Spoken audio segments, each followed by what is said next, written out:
Hello बच्चों, let's read the question first. So the question says identify the curves represented by the following equation.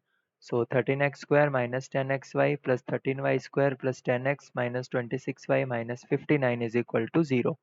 So सबसे पहले हम यहाँ पे की कॉन्सेप्ट में समझेंगे. So यहाँ पे हम यूज करने वाले general form of a conic section. General form of conic section.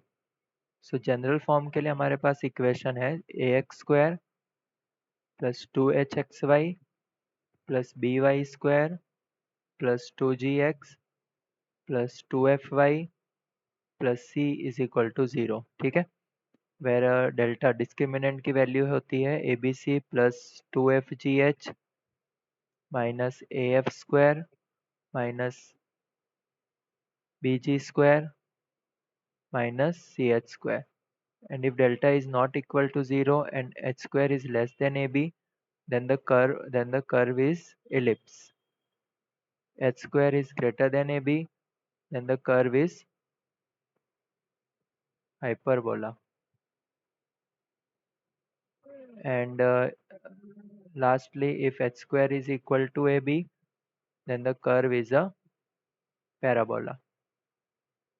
So यहाँ पे हमारे पास इक्वेशन है 13x² minus 10xy plus 13y² plus 10x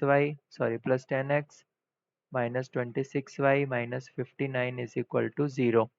सो अगर इसको हम जनरल फॉर्म के साथ कंपेयर करें सो ए हमें मिलेगा 13, 2h is equal to minus 10, so h is equal to minus 5, b is equal to 13, 2g is equal to 10, so g is equal to आ जाएगा 5, 2f is equal to minus 26, so f की value में मिलेगी minus 13, c is equal to minus 59. सबसे पहले हम यहाँ पे discriminant find करेंगे. So discriminant is ABC plus 2FGH minus AF² minus BG² minus CH². So discriminant is equal to 13 into 13 into minus 59. ABC FGH की values put करेंगे हम यहाँ पे. ओके, सो ये सारी वैल्यूज हमने पहले फाइंड की है.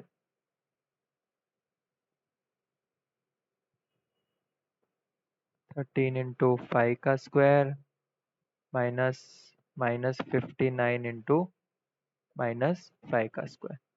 सो डेल्टा इज इक्वल टू में मिलेगा -9971 plus 650 minus 2197 minus 325 plus 1475.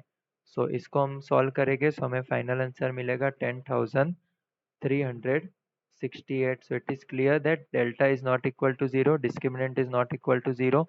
So हमारा अगला स्टेप होगा we will check the values of h² and ab. तो h² is minus 5 square, so h² is equal to 25. a into b, so a की value कितनी थी हमारे पास 13 और b की है 13, so 13 into 13. So a into b is 169. So we can see that value of h² is less than ab. सो ये condition आ जाती है हमारे पास इलिप्स के लिए. ठीक है. सो इस condition h² is less than ab से हम क्या कह सकते हैं that the given equation is of a ellipse. So it will be our answer. So our final answer will be the equation represents an ellipse. Okay, so this is our final answer. Hope you understood it well. Best of luck.